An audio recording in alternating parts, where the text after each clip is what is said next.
Soy Alberto Veiga, socio de Baroz y Veiga, y bueno, sobre todo quería agradecer la oportunidad de estar en la Bienal de Arquitectura del País Vasco, en Mugac, sobre todo para reflexionar acerca de un tema como el patrimonio y la modernidad, que bueno, parece un poco contradictorio, es un poco provocativo yo creo el tema, pero intencionadamente está hecho así para que obligarnos un poco a pensar acerca de qué significa patrimonio y cómo abordarlo desde una mirada contemporánea. Creo que es una gran oportunidad que la Bienal provoque este tipo de discusiones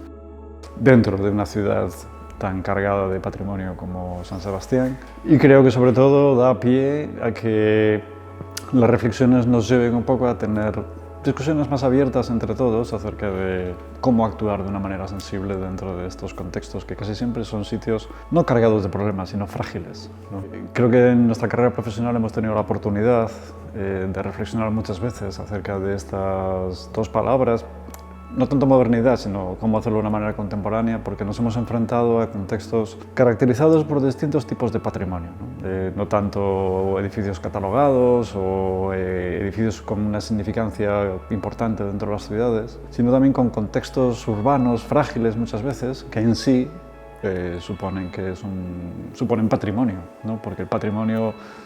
yo creo que es algo que tiene que ir un poco más allá de lo físico y entenderlo casi como el carácter o la atmósfera de un lugar.